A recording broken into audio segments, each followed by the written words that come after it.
Queridos irmãos e amigos da Primeira Igreja Batista em Dourados, tempo de pensarmos no Salmo de número 96 e, a título de introdução, propor que o Salmo pudesse ser analisado como se tivéssemos três círculos concêntricos. O centro, o círculo mais central, fazendo referência ao indivíduo, mais externamente todos, e o círculo mais externo ainda, toda a criação ou tudo.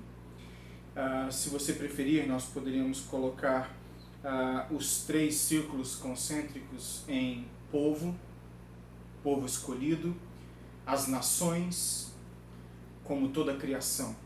Então você tem do específico para o geral, do indivíduo para aquilo que é a criação como um todo. E o Salmo nos convida, em primeiro lugar, do verso 1 ao verso 6, a reconhecermos a pessoa do Deus Trino de Israel.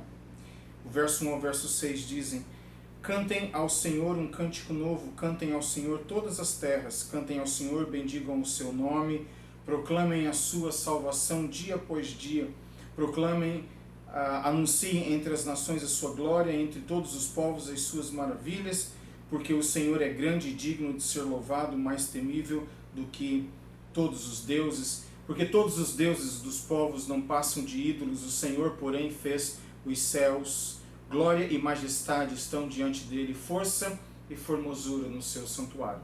Então, do verso 1 ao verso 6, o salmista nos exorta a reconhecermos a grandeza do Deus Trino de Israel.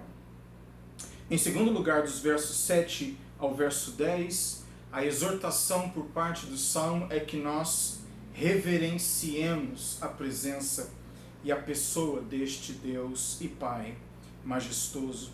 Deem ao Senhor, ó famílias dos povos, deem ao Senhor glória e força, deem ao Senhor a glória devida ao seu nome, tragam ofertas e entrem nos seus átrios, adorem o Senhor na beleza de sua santidade, tremam diante dele todas as terras. Verso 10, digam entre as nações, reina o Senhor, ele firmou o mundo para que não se abale e julga os povos com justiça. Então, na primeira parte nós somos exortados a reconhecermos a grandeza deste Pai. Em segundo lugar, reverenciarmos a pessoa deste Deus maravilhoso. De 11 a 13, a mensagem é que nós respeitemos assim quem Ele é. Alegrem-se os céus e a terra exulte, ruja o mar e a sua plenitude, alegre-se o campo e tudo que nele há, cantem de alegria todas as árvores do bosque na presença do Senhor, porque vem julgar a terra, julgará o povo, o mundo com justiça e os povos de acordo com a sua fidelidade. Então, em primeiro lugar, reconheçam. Em segundo lugar, reverenciem. Em terceiro lugar, respeitem, porque Ele é autoridade, Ele fará justiça.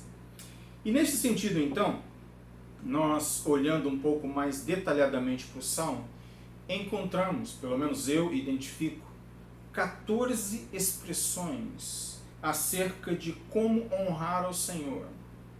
Mas não somente isso, outras 14 instruções ou comentários acerca de quem Ele é. Então vamos lá aos 14 comentários acerca de como honrarmos o Senhor nosso Deus. Em primeiro lugar, o salmista nos convida 3 vezes a cantar para a glória do Senhor. Depois, bendizer o Senhor. 2 vezes o salmista diz: anunciem aquilo que Ele tem feito, as suas obras.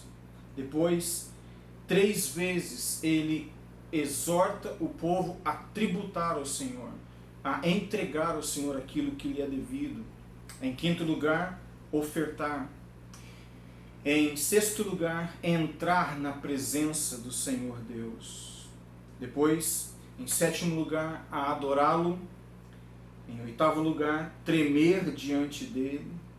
Em nono lugar, dizer, afirmar coisas acerca dele, não somente o que ele faz, mas aquilo que ele é.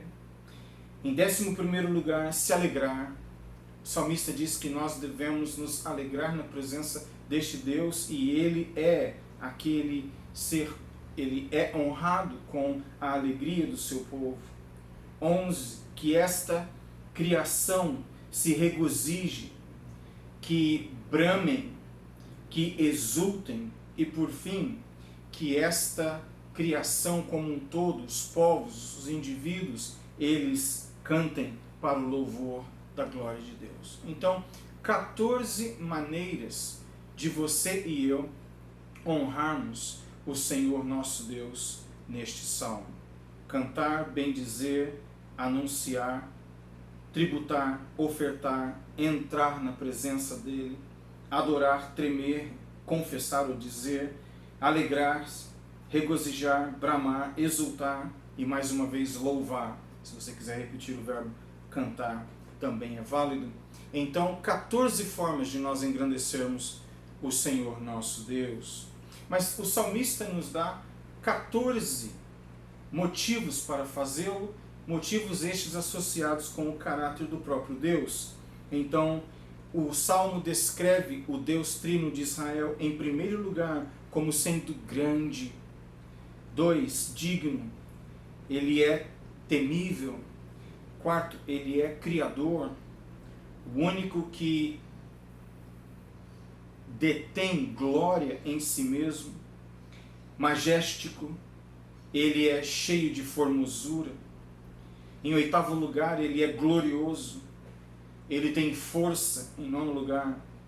Depois o Salmo fala que ele é um monarca, que ele é sustentador de todas as coisas. Ele também, em 12º lugar, é juiz. Ele vem e ele julgará a terra, o mundo e os povos com a sua justiça e a sua fidelidade. Então você percebe que num salmo, que mais uma vez não é um salmo tão longo assim, nós encontramos 14 expressões de como louvar, 14 instruções de como adorar esse Deus.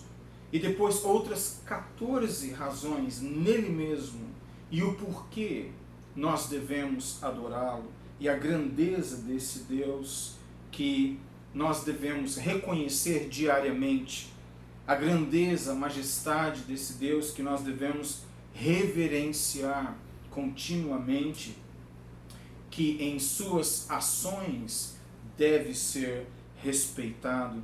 Então, como disse anteriormente, o Salmo nos ensina a reconhecer, a reverenciar e a respeitar aquele a quem clamamos e a quem chamamos de Pai, o nosso Pai que estás nos céus. E agora eu chamo sua atenção para Apocalipse, no capítulo 1, e o verso 17, porque aqui algo muito sério acontece.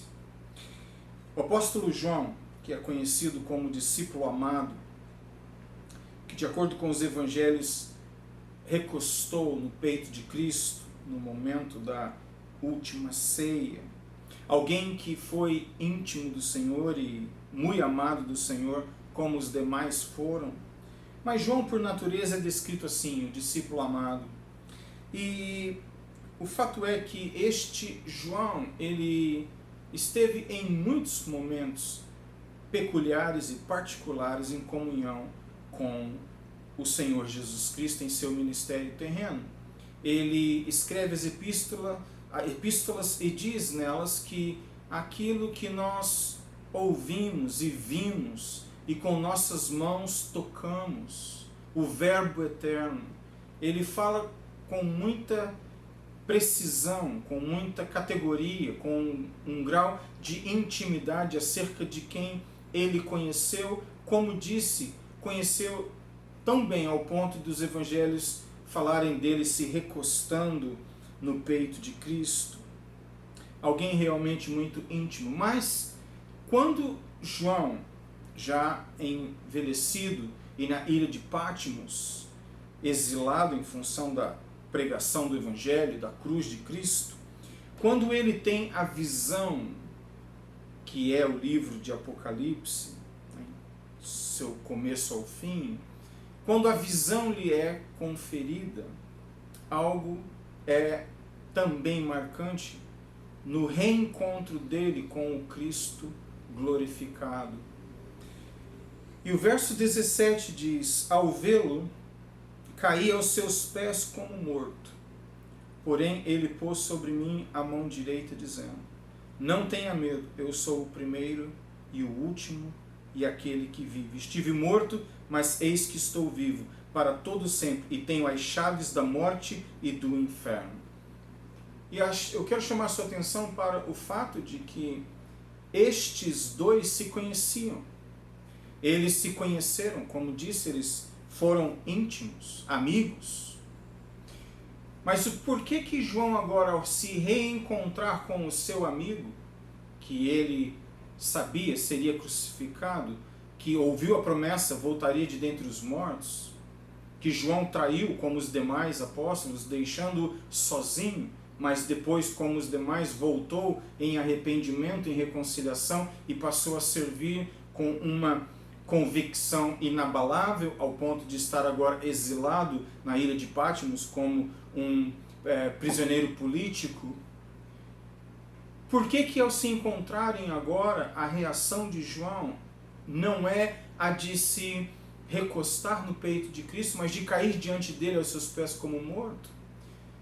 E obviamente a razão tem a ver com o fato de João ter conhecido Cristo em seu ministério terreno e a glória do Cristo ressurreto, mas esta glória que ainda não era completa com a ascensão de Cristo, que se tornou completa com a ascensão de Cristo e ele foi assim glorificado. O Cristo que ele agora, com quem ele agora se encontra, é o mesmo amigo do passado, porém agora mais do que nunca glorificado, majestítico e declarado Rei dos Reis e Senhor dos Senhores. E é por esta razão que João estranhamente, reverentemente cai aos pés do seu grande amigo e Salvador. E com isso eu quero estabelecer um ponto final e trazendo nossa meditação para a sua conclusão.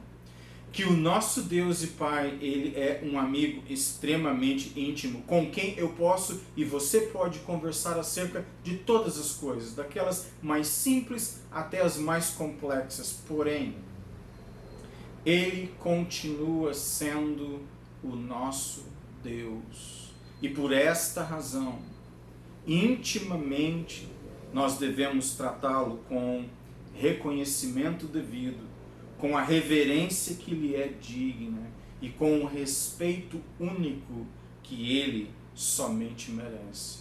E que para este fim, o Espírito Santo de Cristo nos ajude. Tenha um dia abençoado, em íntima comunhão com ele, mas ao mesmo tempo tremendo e temendo diante daquele que é a palavra viva.